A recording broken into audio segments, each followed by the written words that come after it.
पंडित जी साहब से निवेदन करता हूँ कि वो सभा आरंभ करें।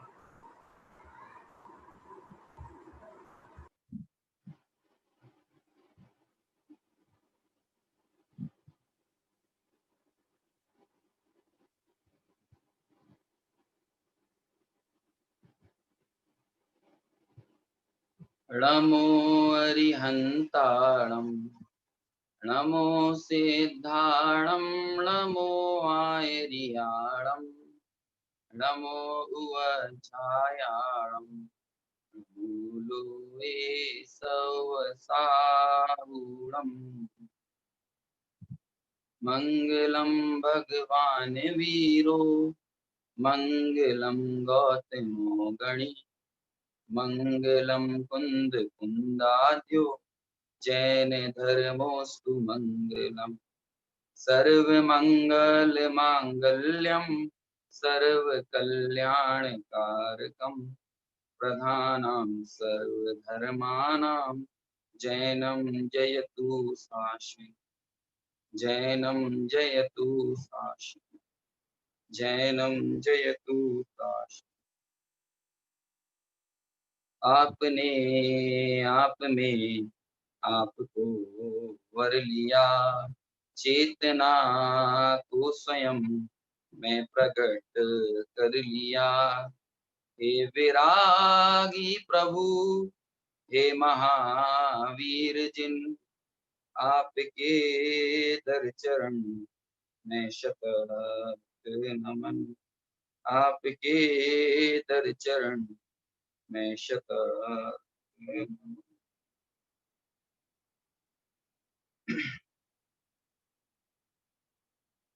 कोरोना संक्रमण काल का विषम वक्त हम सबके बीच में चल रहा है। बची कुची जो कसर है वो अम्फान और निसर्ग जैसे तूफानों के कारण पूरी हो रही है। कुल मिलाकर यदि बाहरी परिवेश को देखा जाए, हम हमारे आसपास की परिस्थितियों को देखें तो पता चलता है कि बड़ा ही कठिन और विकराल समय है। लेकिन जिन लोगों को तत्व का बल है, जिनको आगम का बल है, जो इस विषम काल में भी तत्व से, स्वाध्याय से, माँ जिनवाणी से किसी न किसी रूप में जुड़े हुए हैं, उन लोगों को बाहर की विकराल परिस्थितियां भी परेशान नहीं करती। और उसका बहुत बड़ा कारण यह है कि ऐसे सभी जीव जो जिनवाणी माँ के समागम में, जिनवाणी माँ के संसर्ग में अपना वक्त गुजारते हैं, देव गुरु शास्त्र की श्रद्धा जिनके हृदय में है और अपने शुद्धात्म तत्व की अनुभूति करने की अंतर में एक जिज्ञासा है, ललक है और तत्संबंधी पुरुषार्थ भी कर रहे हैं, ऐसे वे जीव अपनी इच्छाओं का शमन करके इस विपरीत परिस्थितियों के बीच में भी समता को धारण करते हैं। और ऐसे ही हमारे अनेक उपक्रमों में से एक उपक्रम है ये जो ऑनलाइन स्वाध्याय की परंपरा शुरू हुई है, जो हम आज विभिन्न धाराओं के माध्यम से लगातार देख रहे हैं कि जब मंदिर और स्वाध्याय भवन आदि बंद हैं, तब भी हम माँ जिनवाणी की अविरल धारा को लगातार निरंतर प्रवाहित कर रहे हैं। ये हम लोगों की तत्व की रुचि को ही कहीं ना कहीं प्रदर्शित करता है। लेकिन जरूरी ये भी है कि इस चर्चा के बीच में हम स्वभाव की तरफ दृष्टि करने की तरफ उन्मुख हों, हम अपने गायक भाव की चर्या करने के लिए भी लालायित हों और अग्रसर हों, तभी वास्तव में ये चर्चाओं की सार्थकता है। तो ऐसी इस ऑनलाइन स्वाध्याय की श्रृंखला में जो आपका मंडल है दादर बेसिक स्वाध्याय ग्रुप दादर, उसके माध्यम से भी हर रोज नए नए विषयों पर नए नए विद्वानों का लाभ जिस तरह से लिया जा रहा है, उसी क्रम में आज मुझको अवसर प्रदान किया है और मुझे यहाँ पर आप लोगों के बीच में एक्सेप्ट और एक्सपेक्ट इस विषय पर चर्चा करना है कि क्या करें कि जिससे हमारा जीवन सुखमयी हो। हम लोगों के सारे प्रयास, सारे पुरुषार्थ, सारे उपक्रम यदि किसी चीज के लिए हैं तो वो सुखी होने के लिए ही है। पंडित दौलत राम जी अपने प्रसिद्ध ग्रंथ छह ढाला में शुरुआत में ही लिखते हैं कि जे त्रिभुवन में जीव अनंत, सुख चाहे दुख ते भयबंद। कि इस जगत में चाहे वो चींटी, चिंटा, मच्छर, मक्खी, ये दो इंद्रिय, तीन इंद्रिय, चार इंद्रिय इत्यादि जो जीव हैं, इनसे लेकर संगी पंचेंद्रिय मनुष्य तक, और सिर्फ संगी पंचेंद्रिय मनुष्य की ही क्या बात करें, बल्कि सभी, चाहे वो नारकी हों, चाहे देव हों, सभी ये चाहते हैं कि सुख किसी न किसी तरह प्राप्त हो और हम दुख से दूर रहें, दुख से हमारी निवृत्ति हो। और जो कुछ भी हम करते हैं, सुबह उठने से लेकर शाम को सोने तक और जन्म लेने से लेकर मृत्यु पर्यंत, हमारी एक-एक क्रिया, हमारी एक-एक अभिव्यक्ति, हम अपने आप को एक्सप्रेस भी करते हैं, हम खुद को ज़ाहिर भी करते हैं, तो इसलिए करते हैं कि जिस जिस प्रकार से हम सुखी हों। तो ये सुखी होने के जो हमारे उपक्रम हैं, ये सुखी होने की जो हमारी कोशिशें हैं, यदि वे कोशिशें साकार नहीं हो रही हैं और आज हमने सुखी होने का कोई उपक्रम किया और कल हम फिर अपने आप को दुखी महसूस करें और कल हमें फिर नए सिरे से अपने आप को सुखी बनाने की चेष्टा करना पड़े, इसका मतलब हमें हमारे उन सारे प्रयासों की, हमारे उन सारे उपक्रमों की समीक्षा करना चाहिए कि वास्तव में हमने जो किया वो कितना सार्थक है। क्योंकि यदि वो सार्थक होता तो हमें दोबारा फिर सुख के लिए अन्य उपाय ना करने पड़ते। लेकिन हम देखते हैं बारंबार लगातार हम अनेक उपाय करते हैं, लेकिन इसके बावजूद भी दुखी होते हैं। तो क्या आखिर हमारे आचार्यों ने कहा है? क्या हमारी माँ जिनवाणी कहती है? क्या हमारे अरहंतों का उपदेश है? किस एक बेसिक चीज के इर्द-गिर्द हमारे सभी आचार्यों ने, भगवंतों ने माँ जिनवाणी में अपने उपदेश को उद्घाटित किया है, उसको संकलित किया है। कौन-सा वो एक क्षेत्र है, जिस क्षेत्र के इर्द-गिर्द, जिस क्षेत्र के आस-पास हम देखते हैं कि आचार्यों के सारे उपदेश की परंपरा है, उपदेश की श्रृंखला है और हम उन्हीं आचार्यों की बात को आज की भाषा में, आधुनिक भाषा में समझने की, वर्तमान परिवेश के अनुरूप समझने की चेष्टा इस आगामी 45, 50, 55 मिनट के जो भी चर्चा हमारी होगी, उस चर्चा में करेंगे। देखिए, जीवन में सुखी होने के 2 ही तरीके हैं। या तो आप जो चाहें वो आपको मिलता चला जाए, या फिर दूसरा, जो कुछ भी आपको मिले, जो कुछ भी आपके साथ घटे, आप उसको स्वीकार करते चले जाएं। इन 2 रास्तों के अलावा और कोई तीसरा रास्ता है नहीं। यदि आपको लगता है कि कोई तीसरा और भी रास्ता है तो आप मुझे बताएं। 2 ही विकल्प हैं, या तो हम जो चाहते हैं वो सारी चीजें हमें मिलती जाएं, वो सारी चीज हमारे जीवन में होती जाएं। हम चाहते हैं कि हम कभी बीमार ना पड़ें और हम बीमार ना हों, तो ये हमारे कहीं न कहीं सुख की एक वजह मानी जा सकती है। हम चाहते हैं कि हमारी मृत्यु ना हो, हम कभी मरें ना। यदि ऐसा होता रहे, तो हम ये कह सकते हैं कि हाँ, हम सुखी हैं, आप सुखी हैं। यदि हम चाहते हैं कि हमारे पास खूब धन संपत्ति आती रहे, अनुकूल संयोग मिलते रहें, हमारे इष्ट-मिष्ट मित्रजनों का वियोग ना हो, यदि ऐसे जीवन में घटनाएँ घटती रहें, तो हम ये कह सकते हैं कि हम सुखी हैं।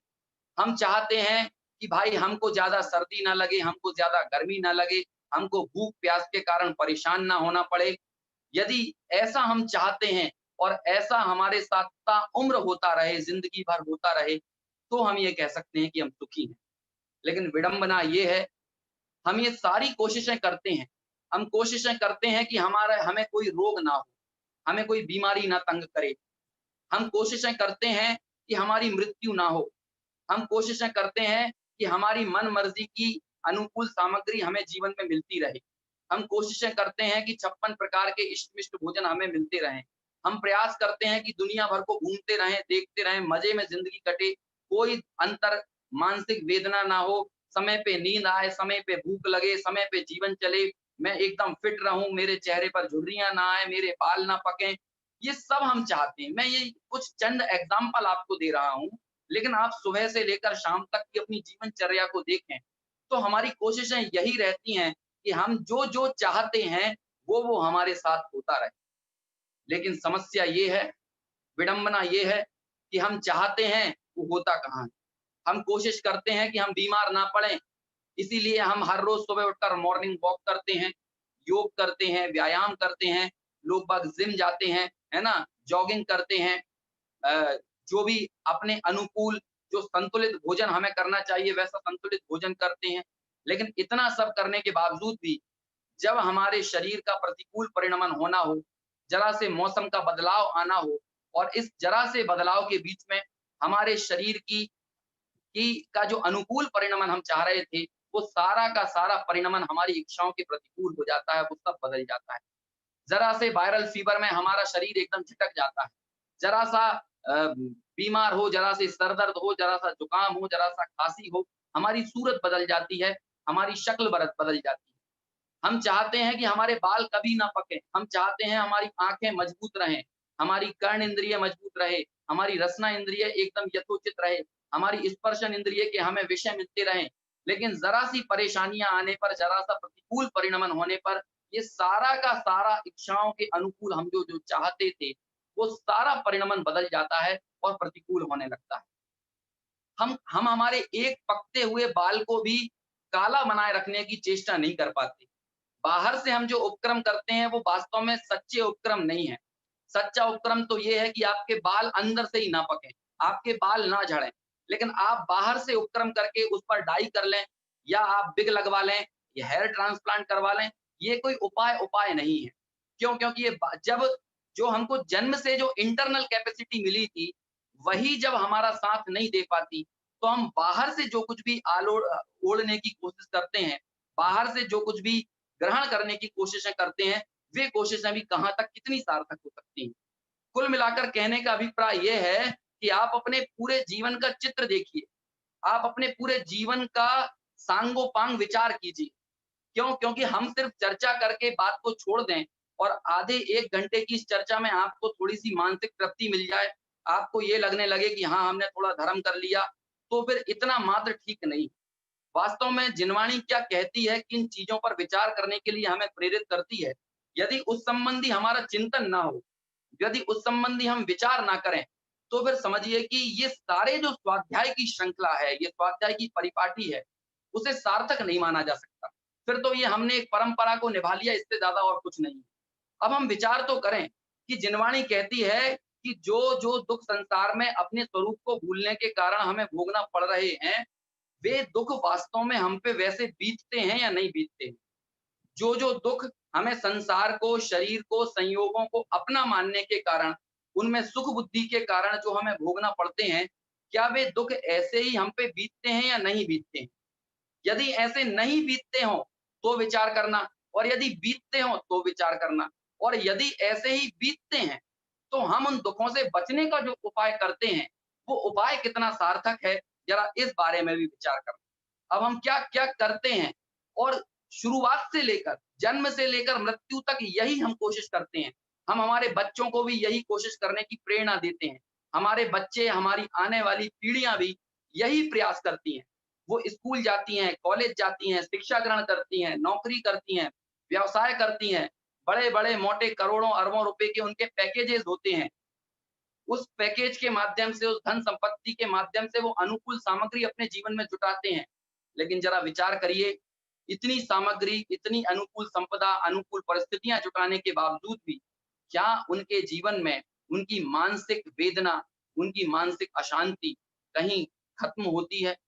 क्या उनकी शारीरिक परेशानियाँ, क्या उनकी आस-पास के परिवेश की प्रतिकूल परिस्थितियाँ दूर होती हैं? यदि दूर नहीं होती हैं, तो फिर हमको एक बार पुनः अपने उन सारे प्रयासों की, अपनी उन सारी सारी की सारी कोशिशों की समीक्षा करना चाहिए कि आखिर में हम गलत कहाँ हैं। जब हम इतना सब सांगोपांग विचार करेंगे, तो हम ये पाएँगे कि वास्तव में हम ये चाहते हैं कि मैं जो-जो एक्सपेक्ट करूँ, जो-जो अपेक्षा करूँ, वो होती चली जाए। लेकिन विडंबना ये है, मुश्किल ये है, परेशानी ये है कि हमारी उन चाही हुई इच्छाओं से, हमारी उन अपेक्षाओं से जीवन में कुछ भी घटित होता हुआ नहीं देखा जाता। अरे! मैं पूरे जीवन की क्या बात करूँ? आप अपना सिर्फ़ 1 दिन अपनी इच्छा के मुताबिक अपने 1 दिन का परिणमन कराकर बता दीजिए। आप आज आज रात को सोते समय ये निर्णय कीजिए और एक डायरी में लिस्ट बनाइए कि कल सुबह उठूँगा तो ऐसा करूँगा, 9 बजे ऐसा करूँगा, 10 बजे ये करूँगा, 11 पे ये करूँगा, 12, 1, 2, 3, 4, 5 ऐसे पूरे दिन का शेड्यूल तय कीजिए।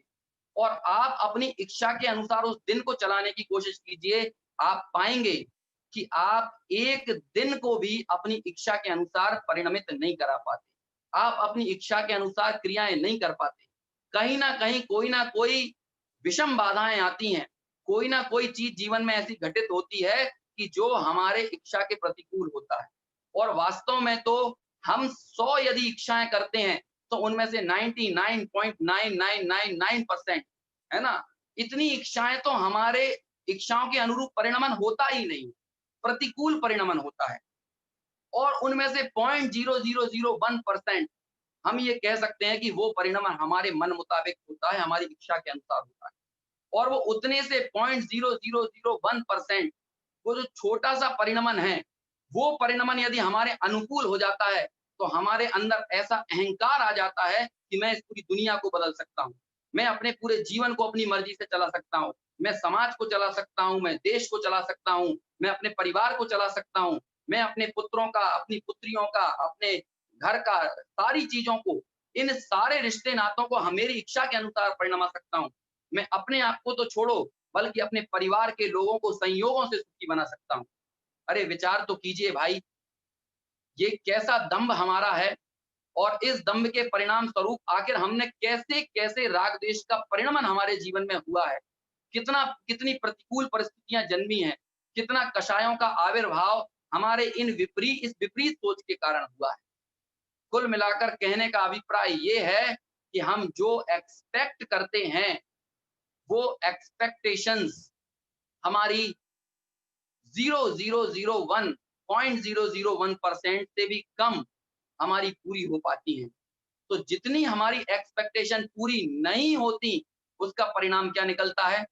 उसका परिणाम निकलता है मन की अशांति, उसका परिणाम निकलता है दुःख, उसका परिणाम निकलता है अंतर में होने वाला क्षोभ। जिसे आधुनिक भाषा में कहें तो लोग डिप्रेशन के शिकार हैं, लोग फ्रस्ट्रेशन के शिकार हैं, लोगों को रात को नींद नहीं आती है ना? लोग मानसिक अशांति में रहते हैं, लोग सुसाइड करना चाहते हैं और ना जाने कितनी तरह की, मतलब ये समझिए आज मनोवैज्ञानिक डॉक्टरों की दुकान यदि किन्हीं लोगों के कारण चल रही है, तो ये इच्छाओं से ग्रसित, भयंकर ग्रसित लोगों के कारण और उन इच्छा और दुनिया को अपने अनुसार परिणमाने का जो अहंकार हमारे अंदर बरत रहा है, वास्तव में उसके कारण ही ये सारे के सारे जो मनोवैज्ञानिक, मनोचिकित्सक जो डॉक्टर हैं, उन लोगों की दुकानें हम चला रहे हैं। इस कदर आर्त ध्यान हमारे अंदर ग्रसित है। क्यों? क्योंकि हम अनुकूल परिणमन कराना चाहते हैं, वो अनुकूल परिणमन नहीं होता है। तो फिर भाई क्या करें? क्या आचार्य कहते हैं? आचार्यों ने एक चीज़ को ही अनेक तरह से समझाने की चेष्टा की है और वो है टोटल एक्सेप्टेंस, पूर्ण स्वीकृति, टोटल एक्सेप्टेंस। जो कुछ भी, जैसा भी, जब भी, जहां भी घटित हो रहा है, उस घटने वाली घटनाओं के प्रति हमारी स्वीकृति हो, पूर्ण स्वीकृति हो, उसमें हेर-फेर करने की जिज्ञासा ना हो। और जब हम इस पूर्ण स्वीकृति के साथ अपना जीवन बिताते हैं, तो हम देखेंगे कि इस पूर्ण स्वीकृति के मनोभाव के अंदर, इस पूर्ण स्वीकृति की भावना के अंदर, इस पूर्ण स्वीकृति के पुरुषार्थ के अंदर आप महसूस करेंगे कि इस एक बात के अंदर आप अकर्तावाद को स्वीकार करने वाले हो गए। इस एक सिद्धांत को मानने के कारण आप क्रमबद्ध पर्याय को स्वीकार करने वाले हो गए। आप वास्तु स्वतंत्र को स्वीकार करने वाले हो गए। आप निमित्त उपादान के सच्चे श्रद्धानी हो गए। और पूज्य गुरुदेव श्री कहा करते थे कि भाई जिस व्यक्ति को क्रमबद्ध पर्याय का निर्णय हो और उसकी दृष्टि स्वभाव के सन्मुख ना हो। क्यों? क्योंकि जब हमने ये निर्णय कर लिया कि मैं पर में जो कुछ करने के भाव से ग्रसित था, अब पर में करने का भाव चला गया और उसके प्रति एक साक्षी भाव मन में पैदा हो गया, ज्ञाता दृष्टा पने का भाव पैदा हो गया। मेरे पास मैसेज आ रहा है कि वॉइस कट कर आ रही है। आप अपने मोबाइल का सिग्नल चेक कीजिए क्योंकि मेरे पास तो यहाँ पर पर्याप्त सिग्नल है। और बराबर यदि है। वाक़ई में कट रही है तो सभी लोगों को ये महसूस हो रही होगी नहीं, और अन्य लोगों के पास यदि आवाज़ सही जा रही है, तो जो 1-2 लोगों के पास आवाज़ नहीं आ रही है, तो वो उनके अपने नेटवर्क की परेशानी होगी। तो आप चेक कर लीजिए, प्रॉपर जहाँ पर नेटवर्क मिले वहाँ पर जाएँगे तो फिर आवाज़ कट कर इस तरह से नहीं आएगी। वॉइस है ना? क्लियर है पंडित जी। तो हाँ, देखिए एक मैसेज आया है कि बराबर आवाज़ आ रही है। यदि आवाज़ ठीक नहीं आ रही होती तो कहीं ठीक ना आती। ठीक है ना? हाँ, तो आगे बढ़ते हैं। कहने का अभिप्राय ये है कि जब हम इस क्रमबद्ध पर्याय को स्वीकार करते हैं, जब हम ये मानते हैं कि पर्यायों का जो भी क्रम है, पर्यायों का पर में जो कुछ भी घटनाएँ घट रही हैं, वो अपने क्रम नियमित, अपनी योग्यता के अनुसार वह सारी घटनाओं का क्रम चल रहा है। जब हम ये बात स्वीकार करेंगे, तब हम देखेंगे कि हमारे अंदर पर कर्तृत्व का भाव चला जाएगा और एक सहज साक्षी का भाव आ जाएगा। हम सहज ज्ञाता दृष्टापने की ओर अग्रसर होंगे और वास्तव में ज्ञाता दृष्टा रहना ही इस विश्व का सबसे बड़ा पुरुषार्थ है। और ऐसे सबसे बड़े पुरुषार्थी इस विश्व में यदि कोई हैं, तो वो हैं हमारे केवली भगवंत अरहंत परमात्मा। ऐसे सर्वोत्कृष्ट पुरुषार्थी यदि विश्व में कोई हैं, तो वो हैं हमारे सिद्ध भगवंत। ऐसे सर्वोत्कृष्ट पुरुषार्थी यदि कोई हैं, तो वो हैं हमारे मुनिराज। और इन मुनिराजों को, इन देवों को हम प्रतिदिन हमारी वाणी के माध्यम से नमो अरिहंताणम, नमो सिद्धाणम, नमो आयर्याणम, नमो वज्झायणम और नमो लोहि सव साहुणम कहकर नमस्कार करते हैं। इनको नमस्कार करने की वजह क्या है, जरा हम ये विचार तो करें। क्या इनके जीवन में एक्सपेक्टेशंस हैं या इनके जीवन में टोटल एक्सेप्टेंस? जरा विचार तो करें। क्यों? क्योंकि सिर्फ पंच परमेष्ठियों को मुंह से बोल देना, उनको याद करना, सिर्फ इतना ही यदि काफी हो, तो फिर समझिए हमारा हमारा पंच परमेष्ठी को याद करना, ये कहीं न कहीं एक परिपाटी, एक परंपरा है। जैसे अन्य धर्म दर्शन के लोग अपने मंत्र बोलते हैं, लेकिन उन्हें भी उसका कोई भाव नहीं पता। वो मंत्र उनके लिए उनका अहंकार बन गया है। ऐसे ही हमारे लिए हमारा मंत्र, उसका हमें भाव नहीं मालूम है। हम उसमें किसको नमस्कार कर रहे हैं, उनका स्वरूप क्या है? यदि उस स्वरूप की खबर नहीं है, तो समझिए कि हमारे भी मंत्र उच्चारण की जो पद्धति, जो परिपाटी है, वो हमने परंपरा से ग्रहण की है। और टोडरमल जी साहब इसे कहते हैं कि भाई परीक्षा रहित धर्म धारक व्यवहारा भासी। कैसे हैं हमारे पंच परमेष्ठी का स्वरूप? क्या वो नहीं देखते हैं?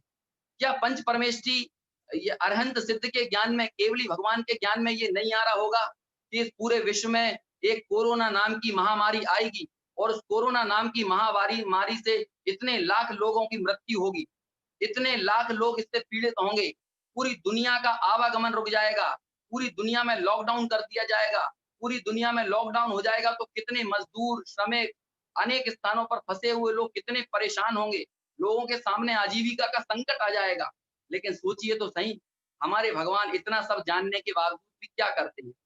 एक्सेप्टेंस, स्वीकार करते हैं। क्यों? क्योंकि उनको परमे करने का भाव नहीं। वे ये जानते हैं कि वस्तु का परिणमन, जगत का परिणमन अपनी योग्यता के अनुसार जैसा है वैसा ही हो रहा है। और सिर्फ आज ये बात सर्वज्ञ नहीं जान रहे हैं, बल्कि अनंत काल पहले भी सर्वज्ञ भगवान से पूछा जाए कि भाई इस पंचम काल में, है ना, 21वीं शताब्दी में, वर्ष 2020 में ऐसी कौन-सी महामारी आएगी कि ये दुनिया को रोक देगी? तो अनंत काल पहले भी सर्वज्ञ भगवान ये बात की घोषणा करते कि नहीं करते? अरे बिल्कुल करते। उनके ज्ञान में तब भी ये बात आई। क्यों? क्योंकि हमारे भगवंत जो हैं, उनकी सर्वज्ञता का कारण क्या है? कि वे 3 लोक, 3 काल की सर्व वस्तुओं को, 6 द्रव्यों को, उनकी पर्यायों को एक समय में एक साथ जानते हैं। इसका मतलब कि ये सब कुछ देखने के बावजूद भी उन्हें इस विश्व में कुछ करने का भाव नहीं है। देखिए कितनी सुंदर पंक्तियाँ हम देव स्तुति में बोलते हैं, भगवान का स्मरण करते हुए बोलते हैं कि सकल गेय ज्ञायक तदपि निजानंद रसलीन, सो जैनेन्द्र जयवंत नित अरिरज रहस विहीन। कि सकल गेय, पूरे विश्व के लोकालोक के जो गेय हैं, गेय यानी जानने योग्य पदार्थ हैं, उनके जानने वाले होने पर भी, उनके ज्ञायक होने पर भी आप कहाँ पर रसलीन हो?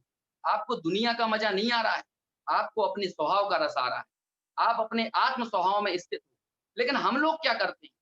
हम लोग कहीं न कहीं इस दुनिया की स्थिति को देखकर इसमें मजा लूटते हैं। हम लोग यदि पेपर पढ़ेंगे, तो पेपर में भी हम कहीं न कहीं थोड़ी बहुत राय देंगे, अखबार पढ़ते समय भी हम कोई न कोई राय देंगे। हम न्यूज़ चैनल देखेंगे तो वहाँ भी हम ये चाहेंगे, अरे भगवान ये कब हो रहा है, ये कैसे बदले? ऐसे हमारे आकुल-व्याकुल परिणाम हो जाएँगे। ये आकुलता-व्याकुलता क्यों है? इन परिणामों में इतना ऊहापोह क्यों है? क्यों? क्योंकि हम करने के भाव से ग्रसित हैं। हम ये मानते हैं कि या तो मैं कर सकता हूँ या कोई और कर सकता है। हम चाहते हैं कि सरकार इसको कर दे, हम चाहेंगे कि डब्ल्यूएचओ इन परिस्थितियों को बदल दे, हम चाहेंगे कि अमेरिका बदल दे। कुल मिलाकर हम चाहेंगे कि कोई ना कोई इस परिस्थिति को बदल दे।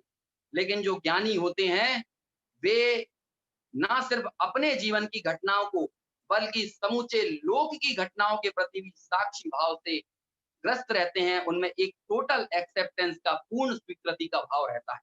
देखिए, एक एक उदाहरण के माध्यम से ये बात मैं आपको समझाता हूँ तो आपको समझ में आएगी। आप लोग अपने जीवन में शॉपिंग मॉल में गए ही होंगे कभी ना कभी, किसी न किसी रूप में जाना ही हुआ होगा। अभी ज़रूर नहीं जा पा रहे हों, क्योंकि लॉकडाउन के कारण सब कुछ बंद कर दिया है, लेकिन गए तो होंगे ना।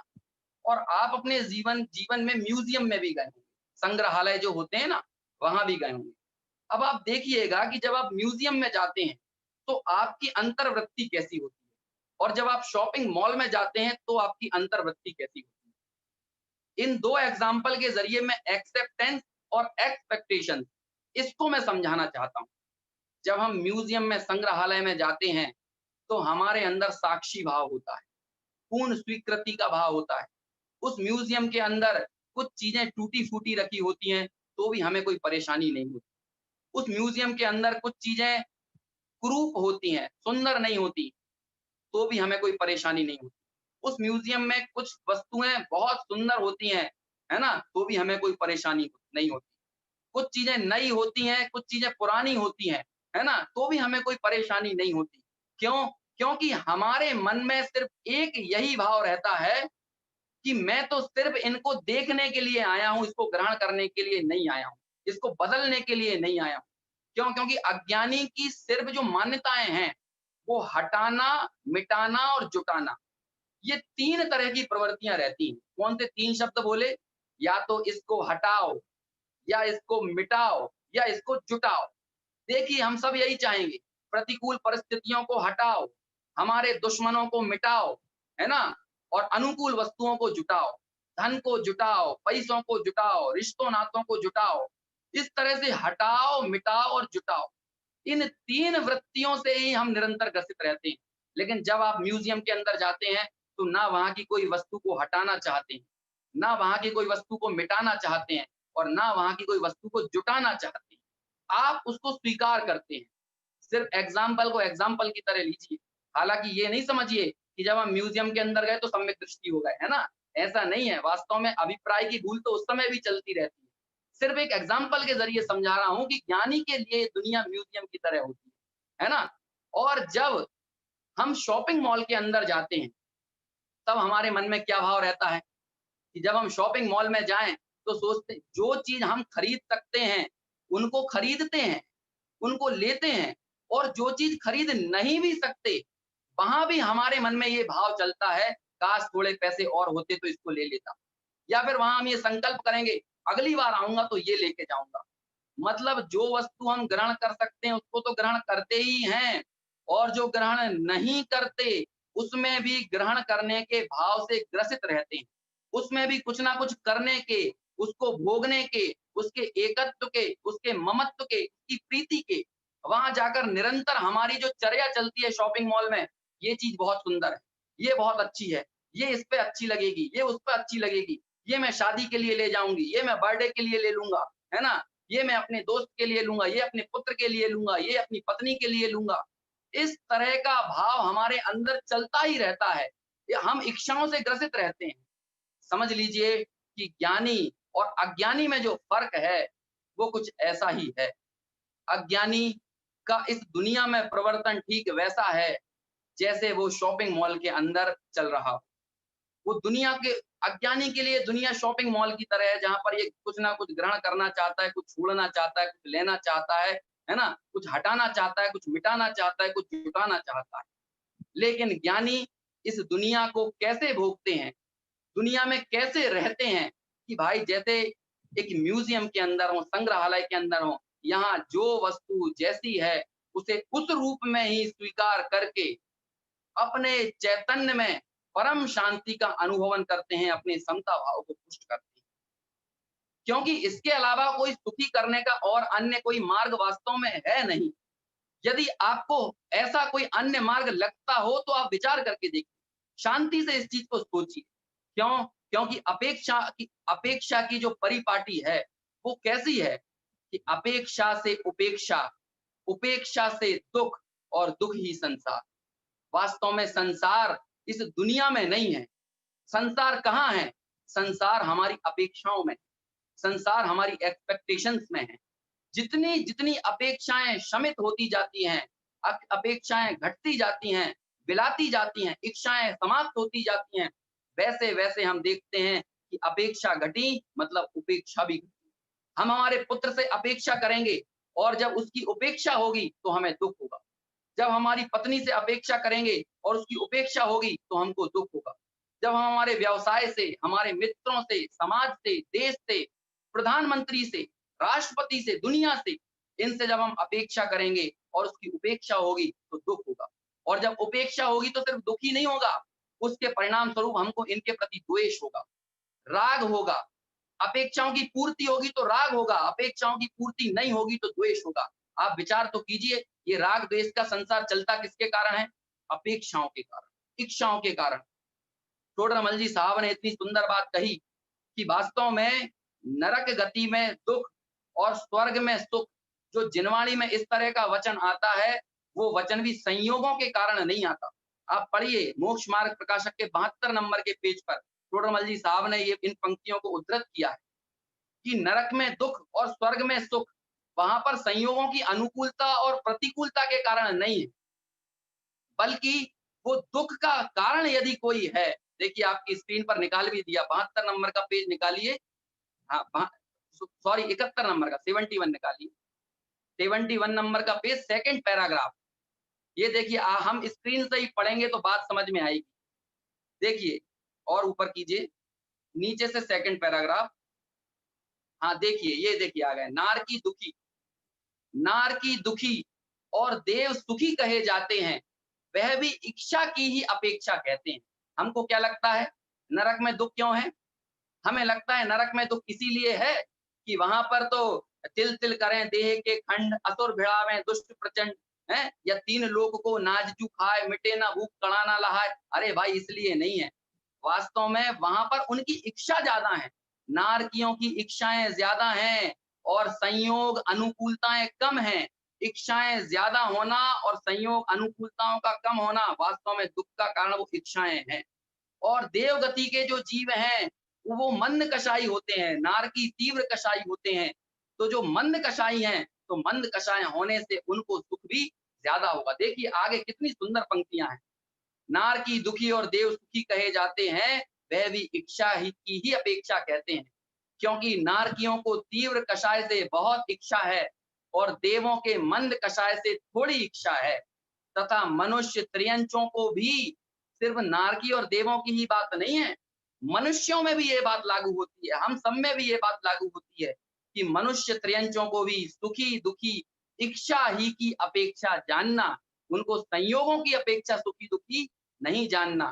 तीव्र कषाय से जिसके इच्छा बहुत है उसे दुखी कहते हैं, मंद कषाय से जिसके इच्छा थोड़ी है उसे सुखी कहते हैं।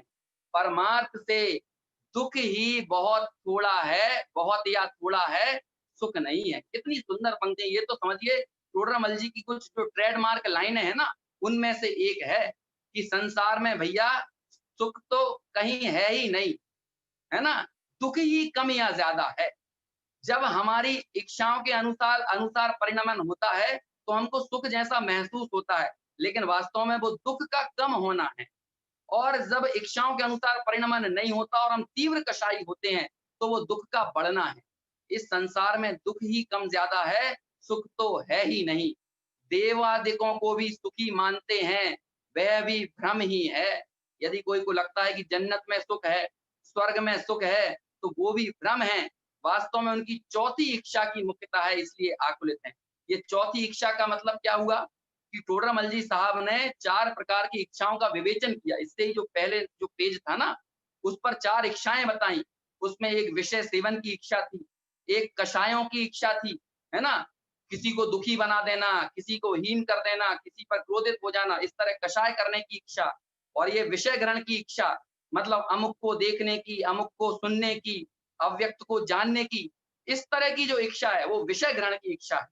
तीसरे नंबर की जो इच्छा है वो है पाप के उदय को दूर करने की इच्छा, है ना? रोग ना हो, पीड़ा ना हो, क्षुधा आदि ना हो, अनुकूल संयोगों का बिला ना जाए, अनुकूल संयोग दूर ना हो।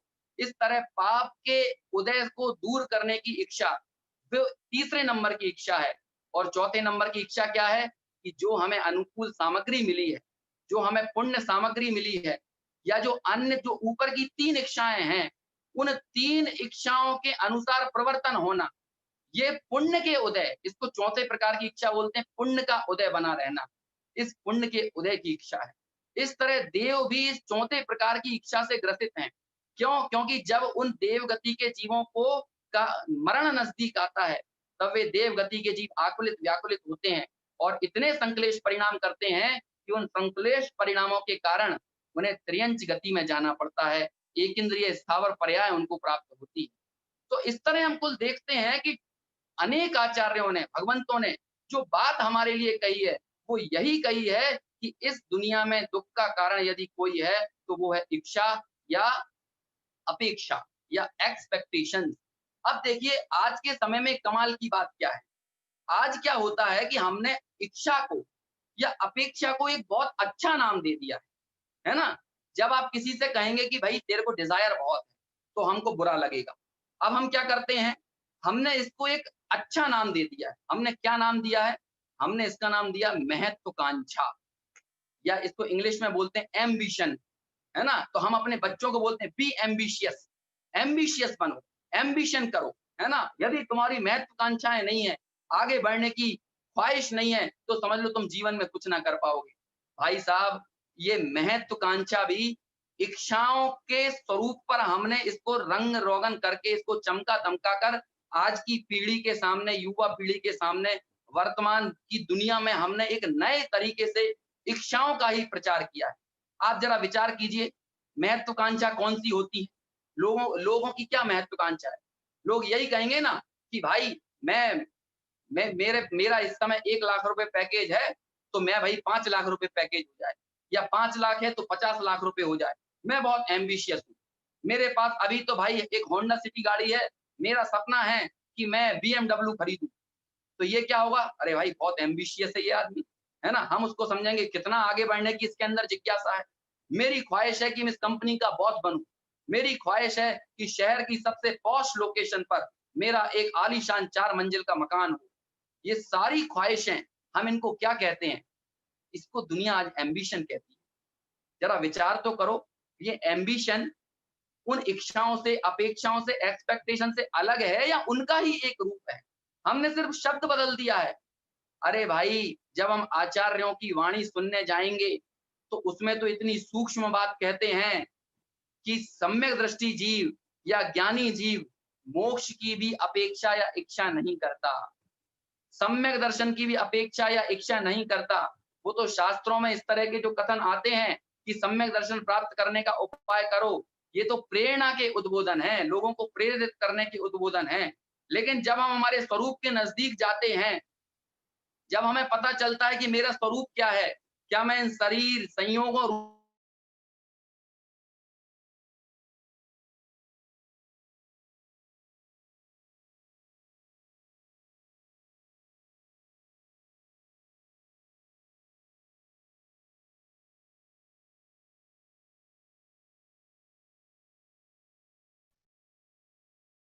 बीच में व्यवधान आया होगा, आवाज़ आ रही है?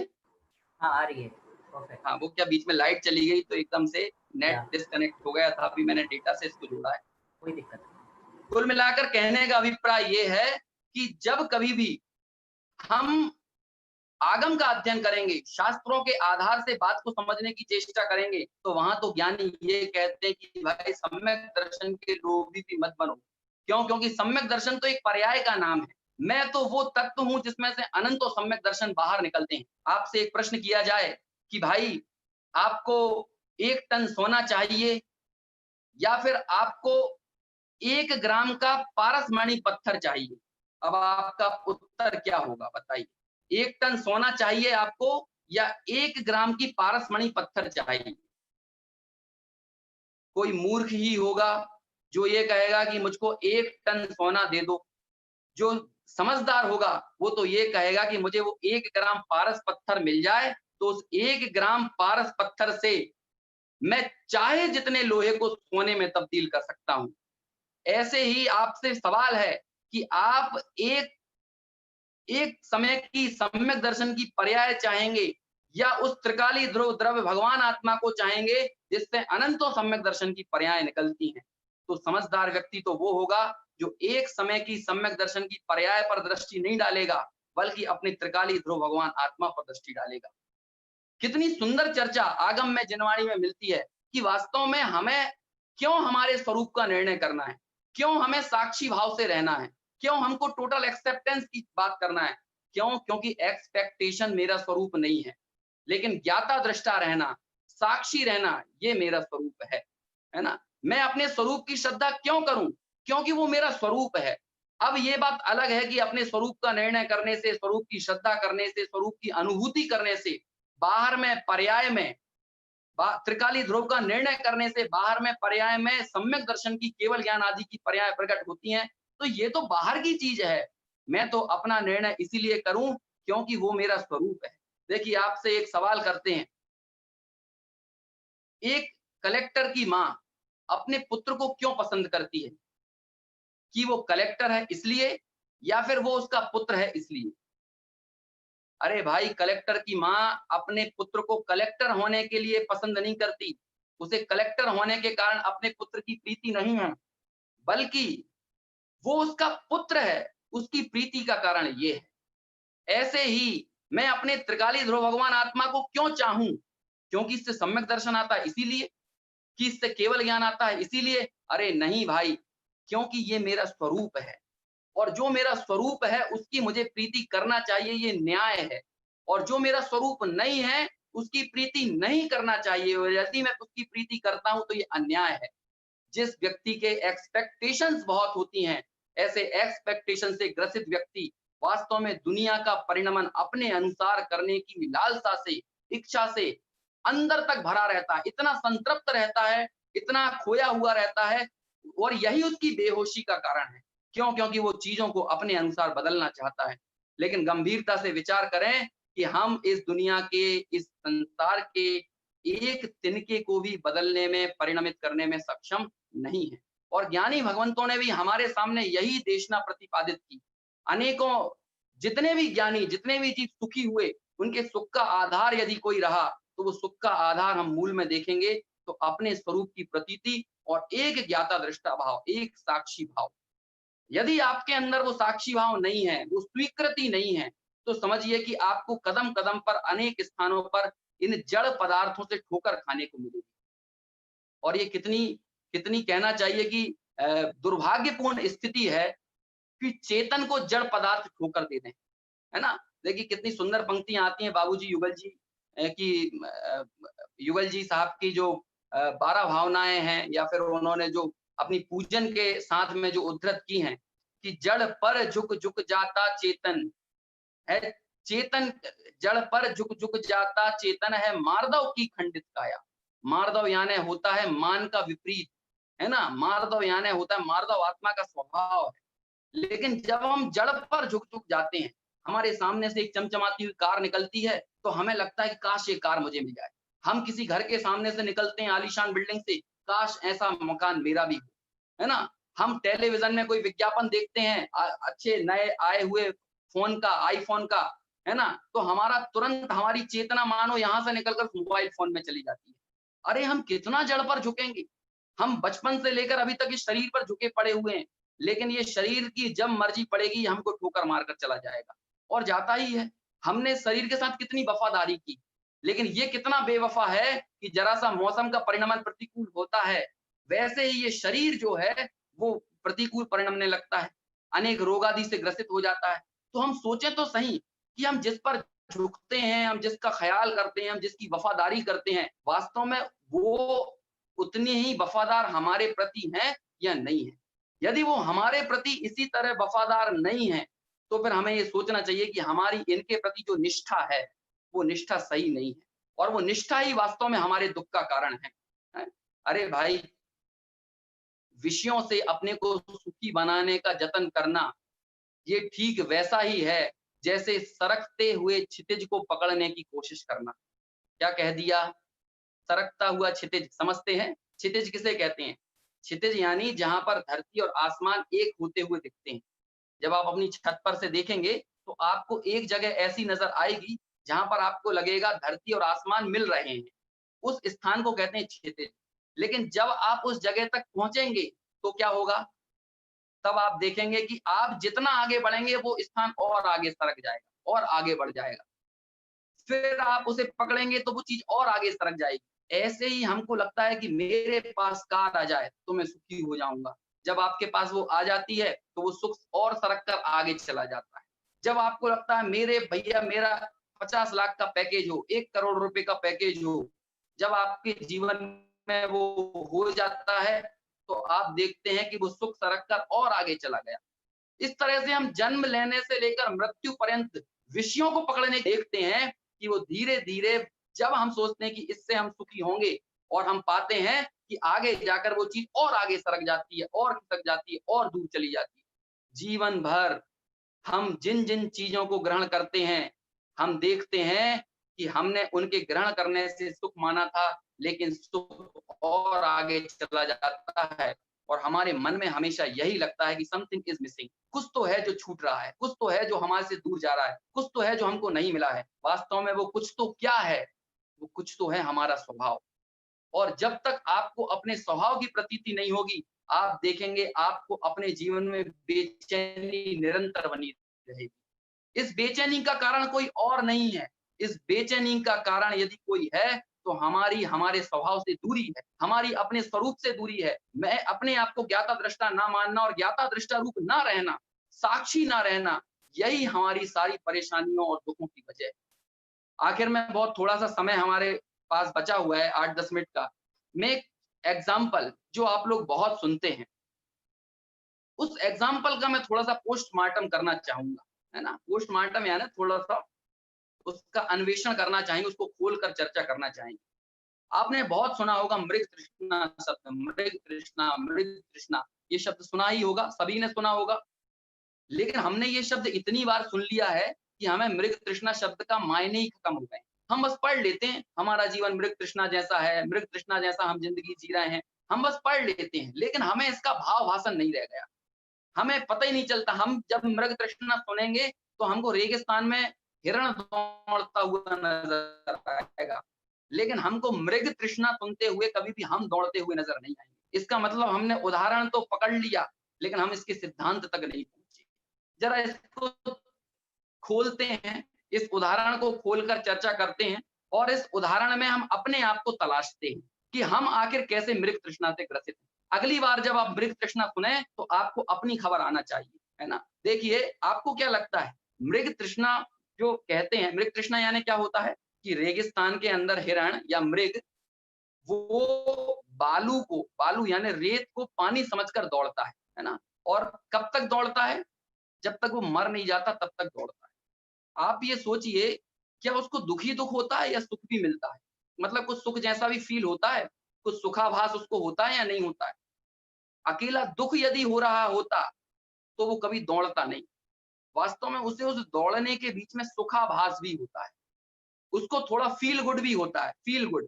और जो फ़ील गुड होता है ना, वो ही उसको आगे दौड़ने के लिए प्रेरित करता है। यदि वो फ़ील गुड ना होता, तो वो दौड़ता नहीं। समझ गए? कैसे कैसा फ़ील गुड उसको होता है कि जब वो रेत को पानी समझ के दौड़ता है ना, तो उसको ये लगता है कि अब मैं पानी के थोड़े नज़दीक आया, है ना? मेरा दौड़ना कुछ तो सार्थक हुआ। क्यों? क्योंकि वो जो पानी मुझे दिख रहा था ना, अब वो क्या वो जितना दौड़ा और दौड़ने के वो तो पानी और आगे उसे दिखने लगा। मतलब पानी का जो आभास था, जो भ्रम था, वो उसे और आगे दिखने लगा। तो उसे क्या लगा कि मैं पानी के कुछ नज़दीक आया। फिर दौड़ता है और जितना दौड़ता है तो फिर पता चलता है वो बालू जो पानी जैसी चमक रही थी वो और आगे चली जाती है और आगे उसे ऐसा भ्रम होने लगता है कि पानी और आगे चला गया। तब उसे फिर ये फ़ील गुड होता है कि अब मैं पानी के नज़दीक आया। फिर दौड़ता है और फिर दौड़ते हुए सोचता है कि शायद अब मैं पानी के नज़दीक आया। क्यों? क्योंकि उसे और दूसरा चारा उस रेगिस्तान में नहीं दिखता। उसे बस यही भ्रम ही उसके जीने का आधार है कि भाई मैं दौड़ूँगा तो पानी के पास पहुँच जाऊँगा। और ऐसा कब तक दौड़ता है? जब तक वो मर नहीं जाता। अब हम लौटकर अपने जीवन पर आते हैं। हम जब जन्मे, हमने स्कूलों में दाखिला लिया, तब हमें लगा, हमारे माँ-बाप ने कहा, बेटा बस 10वीं पास कर ले, 10th एग्ज़ाम निकाल ले, फिर तो तेरी ज़िंदगी में मज़े ही मज़े हैं। है ना? हमको भी लगता है अभी 10th में, हाई स्कूल में हमें सारे सब्जेक्ट पढ़ना पड़ते हैं, है ना? लेकिन अब हम जब आगे जाएँगे 11th-12th में, तो मुझे कोई भी एक सब्जेक्ट चूज़ करना पड़ेगा, या तो मैथ लूँगा या साइंस लूँगा या बायो लूँगा, कॉमर्स लूँगा। तो फिर मेरे को सारे सब्जेक्ट से छुटकारा मिलेगा और मुझे थोड़ी शांति मिलेगी। भैया 10वीं पास कर लेता है और 10वीं पास करता है तो उसको लगता है अब थोड़ी ज़िंदगी में मज़ा आया। लेकिन फिर थोड़े समय बाद देखता है कि अभी तो और एक और पड़ाव पार करना है। तब उसको लगता है कि बस एक बार ये 12वीं और पास हो जाए, फिर तो मज़े हैं। कॉलेज की ज़िंदगी तो ऐसे गुज़रेगी। कॉलेज में तो हम देखते ही हैं फ़िल्मों में, है ना? कैसा कॉलेज का जीवन और चरित्र चित्रण किया जाता है कि वहाँ तो मज़े ही मज़े हैं, मस्ती-मस्ती है। इस तरह से उसको लगता है कि एक बार बस कॉलेज में चले जाएँ, फिर तो जीवन में कोई तकलीफ़ नहीं है, कोई परेशानी नहीं है। लो भाई 12वीं पास कर लेता है, 12th से निकल जाता है, कॉलेज में पहुँच जाता है। कॉलेज में जाता है, 1 आध साल, 6-8 महीने बहुत मस्ती से, आनंद से ज़िंदगी बिताता है और फिर उसे लगने लगता है कि बस एक बार कॉलेज से निकल कर नौकरी लग जाए, एक बार जॉब लग जाए, व्यवसाय मेरा सेट हो जाए, तो फिर मेरी ज़िंदगी में आनंद ही आनंद है, फिर कोई तकलीफ नहीं है। सभी के साथ जीवन में ऐसा हो जाता है।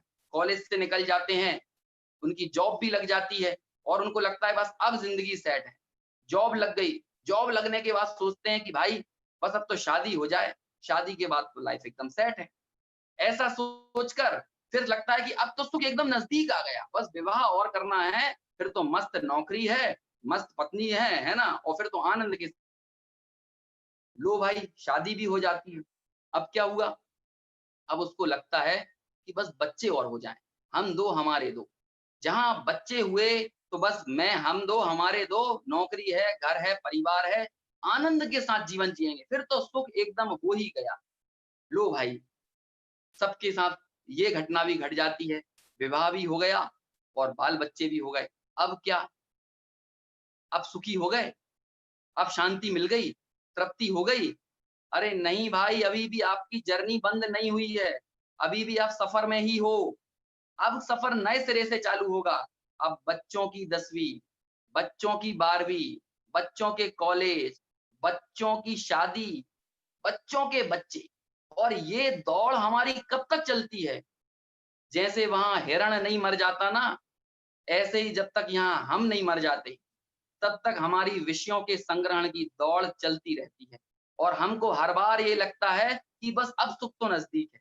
बस ये और हो जाए तो फिर टेंशन खत्म। बस ये और हो जाए तो टेंशन खत्म। बस ये और हो जाए तो टेंशन खत्म। लेकिन जब तक ये व्यक्ति की साँसें चलती हैं, जब तब तक ये यही सोचता रहता है, ये और हो जाए, ये और हो जाए, ये और हो जाए।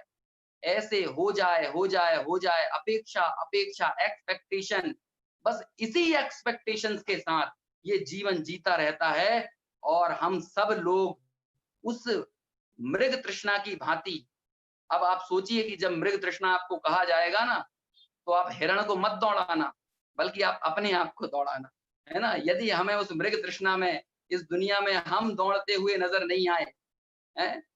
और हमें वास्तव में देखा जाए ना, तो हम जैसे क्रिकेट में यदि गेंदबाज के पास सामने स्टंप ना हो, विकेट ना हो, तो गेंदबाजी करने का कोई मतलब थोड़ी है। सामने विकेट्स रहते हैं, उन विकेट्स को गिराना है उसको, स्टंप को गिराना है, इसलिए वो बॉलिंग करता है ना? जो फुटबॉल का मैदान होता है, उस फुटबॉल के मैदान में यदि वो गोल कोर्ट ना हो, तो फिर फुटबॉल खेलने का मतलब नहीं रहेगा। वो सारे खिलाड़ी जो जद्दोजहद करते हैं, वो किस लिए करते हैं? वो फुटबॉल उस गोल कोर्ट में अपनी बॉल को डालने के लिए करते हैं। लेकिन हम लोगों की दशा ऐसी है कि हम लोग उस पिच पर गेंदबाजी कर रहे हैं जिसके सामने कोई स्टंप नहीं लगे हुए। हम उस ग्राउंड पर फुटबॉल खेल रहे हैं जहाँ पर कोई गोल कोर्ट नहीं है। मतलब सामने हमारा कोई लक्ष्य निर्धारित नहीं है। अभी लोगों से प्रश्न किया जाए, भैया कितना कमाना है? कहाँ तक पैसा कमाना है? कहाँ तक आपको ज़िंदगी की गाड़ी को ले जाना है? तो लोगों के पास उत्तर नहीं है। लोग 70 के हो गए, 80 साल के हो गए, तो भी लगता है कुछ मिलता रहे, कुछ आता रहे, ज़िंदगी चलती रहे। कब तक चलाएँगे? जब तक ये साँसें नहीं रुक जाएँगी। टोडरमल जी साहब की बड़ी सुंदर पंक्तियाँ हैं, 3-4 मिनट हैं। उन पंक्तियों को याद करके अपनी बात को यहाँ पूर्ण करूँगा। टोडरमल जी साहब लिखते हैं चौथे अधिकार में मोह की महिमा वाले प्रकरण में, कि सद्विचार के अनेक कारण मिलने पर भी सम्यक परिणमन नहीं होता। क्या पंक्ति कही? सद्विचार के अनेक कारण मिलने पर भी सम्यक परिणमन नहीं होता। हम सब लोगों को अपने जीवन में सद्विचार के अनेक कारण मिलते हैं। हम देखते हैं कि हमारे सामने हमसे कम उम्र के, छोटी उम्र के लोग गुजर जाते हैं, लेकिन तब भी हमको ये नहीं लगता कि मेरा भी एक दिन इसी तरह पर्याय का अभाव हो जाएगा। और इस पर्याय को मैं नित्य माना हुआ हूँ, अनादि अनंत माना हूँ इस पर्याय को, जैसे अनंत काल तक मुझको जीना है, क्योंकि मेरी सारी योजनाएं तो ऐसी ही बन रही हैं जैसे अनंत काल तक इस गाड़ी को चलाना है ना? लेकिन वास्तव में इस पर्याय की स्थिति थोड़े काल की है। हम देखते हैं हमारे सामने हमसे कम उम्र के लोग 8 साल, 10 साल, 15 साल के बच्चे चले जाते हैं, लेकिन तब भी हम चेतते नहीं हैं। हम अखबार पढ़ते हुए देखते हैं कि भाई 40 लोग मर गए, 50 लोग मर गए, तूफान में इतने लोगों की मृत्यु हो गई, कोरोना से इतने लोग मारे गए, लेकिन तब भी हमारी चाय का टेस्ट फीका नहीं होता है ना? कितना असंवेदनशीलता से ग्रसित हैं हम लोग, जरा इस बात का विचार करना। कितना दृढ़ चित्त हो गया, सद्विचार के कारण मिलने पर भी सम्यक परिणमन नहीं होता। इष्टोपदेश ग्रंथ में आचार्य पूज्यपाद ने एक श्लोक लिखा। उन्होंने कहा कि जैसे जंगल के बीच में एक वृक्ष हो और उस वृक्ष के ऊपर बैठा हुआ एक व्यक्ति हो, वो व्यक्ति जंगल के चारों तरफ आग लगी हो तो उस आग को देखकर बोलता है, देखो वो हिरण जल गया, देखो वो पेड़ जल गया, देखो वो शेर जल गया, देखो वहां आग लगी, वहां आग लगी, वहां आग लगी। इस तरह से हम क्या करते हैं कि जैसे वो पेड़ जिस जंगल में आग लगी है, उस जंगल की आग के बीच में, जंगल के बीच में लगे हुए पेड़ पर बैठकर ही दूसरों के मिटते हुए, दूसरों के निशान मिटते हैं, दूसरे मरते हैं, दूसरे जलते हैं, और वो मजे से उनको देख देख कर कहता ये जला, ये मरा, ये जला, ये मरा, ये कटा। इस तरह की बातें करते हैं। ऐसे ही हम लोग भी तो यही कर रहे हैं। जिस संसार के वन में हम बैठे हुए हैं, है ना?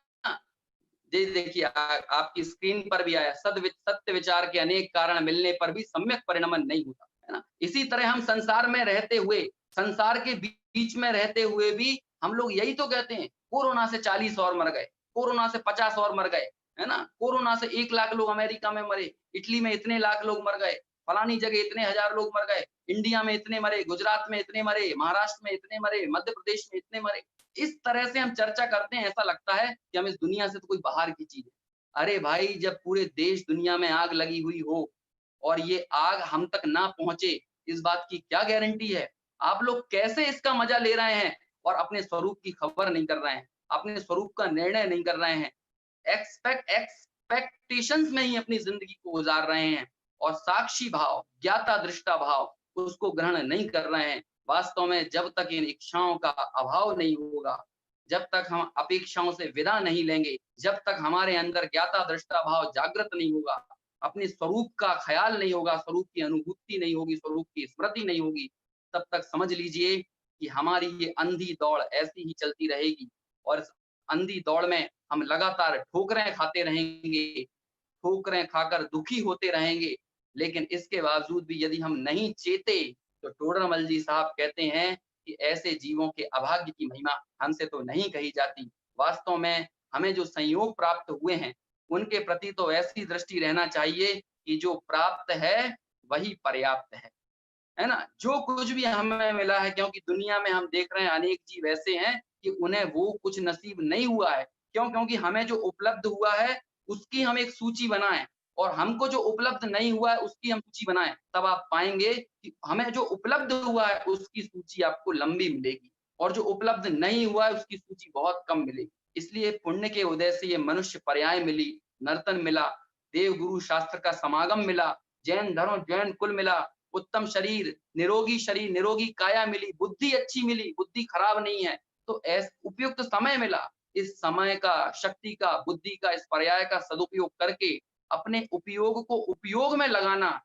उपयोग का प्रवर्तन उपयोग में करना, अपने ज्ञान स्वभाव का निर्णय करना, अपने ज्ञाता दृष्टा स्वभाव का निर्णय करना, यही हमारे लिए श्रेयस्कर है। नहीं तो श्रीमद राजचंद्र जी ने बड़ी सुंदर बात कही और उन्होंने हम सबके गालों पर एक स्लैप लगाया। क्या कहते हैं श्रीमद जी? श्रीमद जी ने कहा कि संसार का बढ़ना अरे नर देह की ये हार है।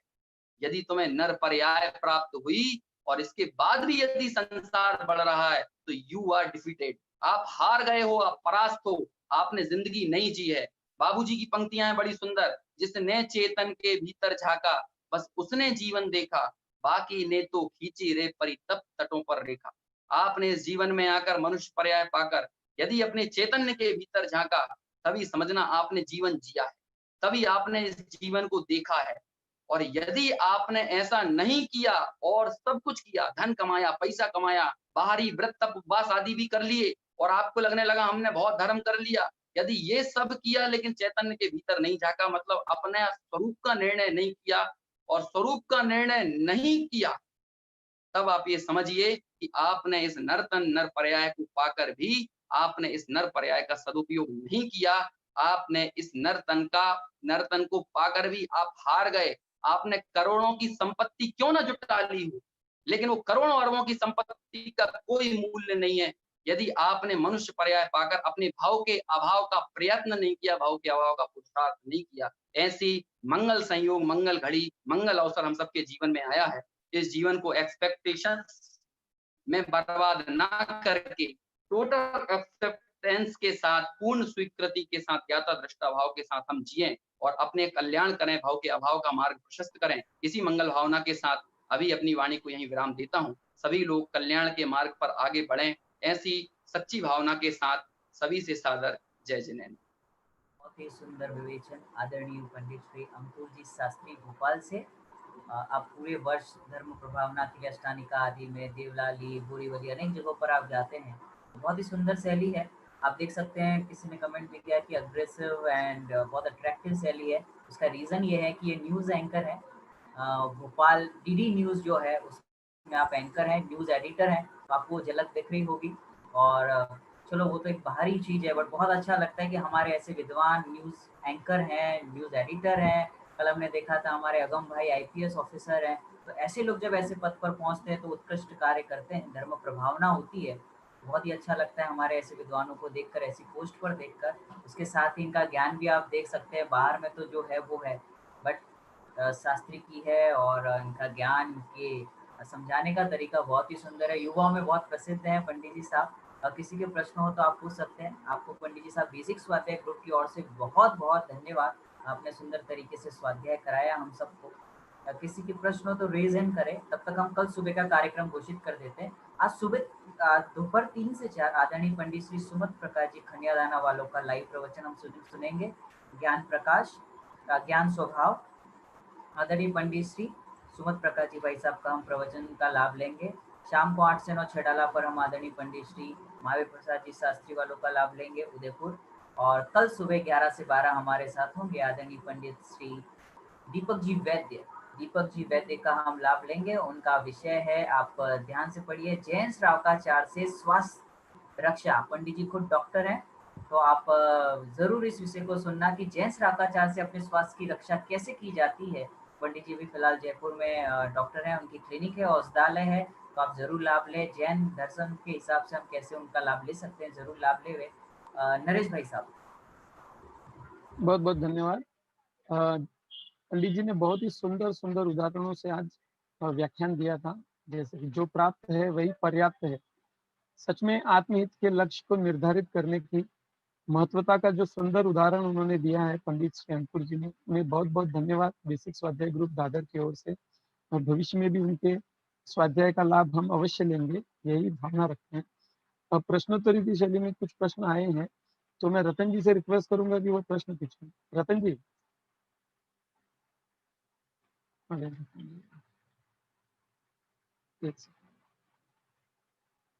रतन जी, तब तक अनंत जी आप लीजिए। अनंत जी गांधी बोरीवली।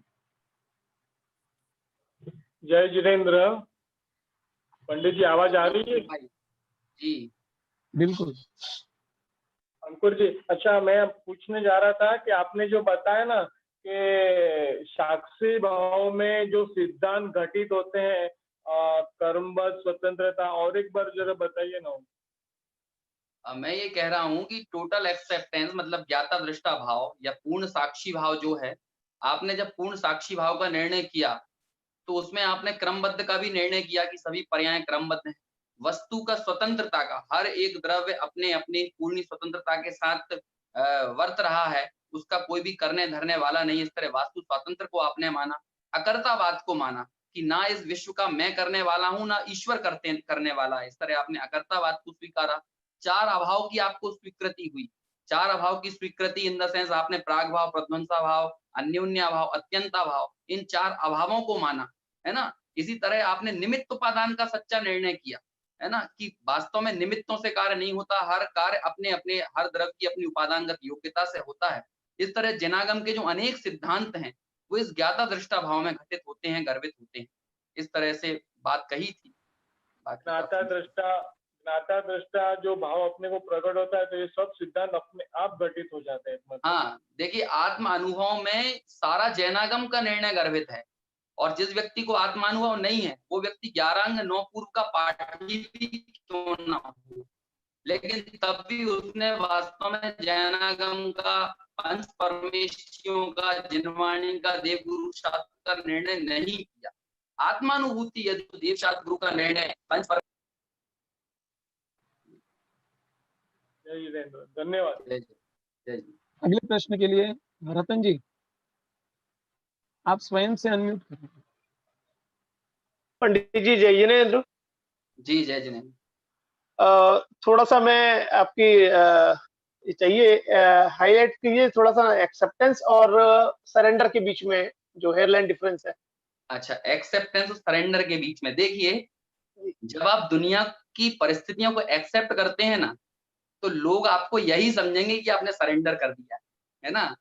तो लोग क्यों? क्योंकि हम हमारे भगवंतों को देखें और अन्य भगवानों को देखें कि किसी के हाथ में अस्त्र शस्त्र है ना? कोई आशीर्वाद देने की मुद्रा में है, कोई किसी को मारने काटने की मुद्रा में है, तो वहां पर हमें ये लगता है कि कोई इनको यदि नहीं मानेगा तो इसको उसका विपरीत फल मिलेगा, और यदि इनको मानेगा तो उसको आशीर्वाद मिलेगा। तो पूरे विश्व में जो भगवान की या इष्ट देव की श्रद्धा है, वो कहीं ना कहीं इसी रूप में है कि हम इनको मानेंगे तो हमको अच्छा होगा और नहीं मानेंगे तो बुरा होगा। लेकिन हम हमारे भगवान की मुद्रा देखें, वो एकदम अपने स्वभाव में स्थित हैं। नेत्र उनके अंतरोन्मुख दृष्टि है ना, नासाग्र दृष्टि है, और हाथ पर हाथ रखे हुए बैठे हुए। तो अन्य व्यक्ति तो यही देखेगा, जिसे कर्तृत्व का अहंकार है, उसे तो यही लगेगा कि ये इन्होंने सरेंडर कर दिया है ना, इनको कुछ एक्सेप्टेंस नहीं है।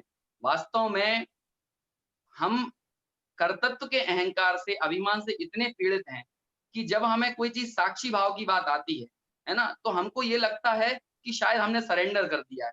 लेकिन ऐसा यदि हम कहते हैं तो समझिए कि हमें हमारे मुनिराज भी सरेंडर किए हुए दिखेंगे, है ना। और वास्तव में पर पदार्थ में प्रवेश करने के लिए, पर पदार्थों का कर्ता धर्ता मैं हूं, उनके लिए कुछ करने से हमारा कोई अनंत वीर प्रकट नहीं होता, उससे हम कोई बहादुर नहीं हो जाते, उससे हम कोई बहुत ज्यादा कोई सक्षम नहीं हो जाते, सामर्थ्यवान नहीं हो जाते, बल्कि पर पदार्थों में कुछ करना ये घुसपैठ है। जैसे आपको एक उदाहरण देता हूँ, यदि इस समय चीन भारत की सीमाओं में घुस रहा है, यदि चीन अपनी सीमाओं में चला जाए तो इंडिया वाले क्या कहेंगे? चीन ने सरेंडर कर दिया। अरे भाई, चीन ने सरेंडर नहीं किया, वो अपनी सीमा में है ना। उसने अपनी सीमाओं को एक्सेप्ट किया है, उसने अपनी मर्यादा को जाना है। यदि वो भारत की सीमा में दखल देता है, इसका मतलब वो घुसपैठ है। ऐसे ही हम लोग पर पदार्थों को कुछ करना चाहते हैं, अपने अनुकूल परिणमाना चाहते हैं, तो वो कोई बहादुरी नहीं है, बल्कि वो हमारा पर द्रव्य में प्रवेश है, घुसपैठ है, वो आतंक है ना। ये आतंक का प्रतीक है, ये घुसपैठ का प्रतीक है, ये अन्याय का प्रतीक है। ऐसे ही जब हम पर पदार्थों में कुछ ना करने के भाव से युक्त रहते हैं, तो इसका मतलब सरेंडर नहीं होता।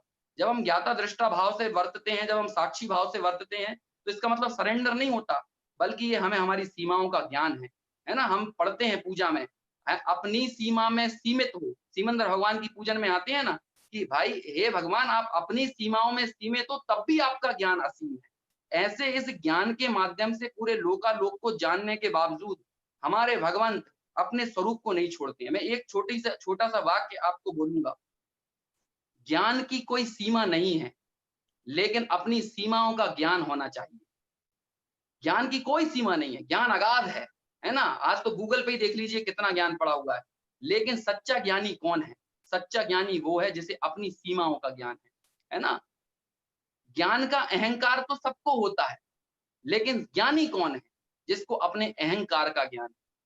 ऐसे हमें हमारी कमियों का ज्ञान होना, हमारी सीमाओं का ज्ञान होना, और अपनी सीमाओं से बाहर ना निकलना, और अपनी सीमाओं में रहना, इसका मतलब सरेंडर नहीं होता, बल्कि ये अपने स्वभाव की स्वीकृति होती है, वस्तु के स्वभाव की स्वीकृति होती है, हर द्रव्य की स्वतंत्रता का निर्णय होता है। ऐसे ही इसको सरेंडर कहकर हम इसको कोई हेय कर दें या हीन कर दें, ये उचित नहीं है, बल्कि वास्तव में हमने हर द्रव्य की सीमा को, हर द्रव्य को, अणु-अणु को स्वतंत्र माना, अणु-अणु को शक्ति संपन्न माना और हर द्रव्य को उसकी सीमा में रहने वाला माना और हम भी अपनी सीमा में रहे, अपने स्वभाव में रहे। वास्तव में यही कार्यकारी है, यही सच्चा न्याय है। वास्तव में इस दुनिया में 2 ही तरह के लोग होते हैं, या तो आतंकवादी होते हैं या अनेकांतवादी होते हैं। जो अनेकांतवादी है, वो अपने स्वरूप का निर्णय करने वाला होता है और जो आतंकवादी है, वो परद्रव्य में घुसपैठ करने वाला होता है। इसलिए परद्रव्य में घुसपैठ को छोड़कर अपने स्वरूप का निर्णय करके हमें अपनी सीमाओं में रहने वाला बनना चाहिए। धन्यवाद जी। बहुत सुंदर। बहुत सुंदर। अब आगे के लिए जिनवानी स्तुति के लिए विवेक जी। बहुत ही सुंदर विवेचन और बहुत ही अच्छे से एक्सप्लेन किया, प्रश्नों के उत्तर बहुत सटीक उत्तर दिया आपने। बहुत बहुत धन्यवाद बेसिक स्वाध्याय ग्रुप की ओर से। आपको जरूर हम वापस आमंत्रित करेंगे कि हमारा लॉकडाउन का कार्यक्रम नहीं है, पूरे वर्ष चलता रहेगा। और जो भी यूट्यूब पे सुन रहे हैं, हमने आपको व्हाट्सएप की एक लिंक भेजी, हमारे बहुत सारे ग्रुप्स हैं, तो आपको वहाँ पे कार्यक्रमों की जानकारी मिलती रहेगी। हम यूट्यूब चैनल पे भी अपने कार्यक्रमों की जानकारी निरंतर देते रहते हैं। आप कम्युनिटी सेक्शन में जाके देख सकते हैं, वहाँ पे सारे विद्वानों के प्रवचन की लिंक। आप आदरणीय युगल जी बाबू जी की तत्व चर्चा जरूर सुने, आपने पंडित जी के मुख से भी सुना, बहुत बार उन्होंने उनका कोटेशन दिए, उनकी बात याद की, आप उनकी तत्व चर्चा जरूर सुने, बहुत ही सुंदर चर्चा है। और आप व्हाट्सएप ग्रुप की लिंक आपको इस पे दे दी गई है, ये यूट्यूब लिंक पे, आप जरूर उसको ज्वाइन कर ले तो आगामी कार्यक्रम की आपको जानकारी मिलती रहेगी। अभी हम जिनवाणी स्तुति लेते हैं। आप जस्ट 1 मिनट का समय मुझे दें।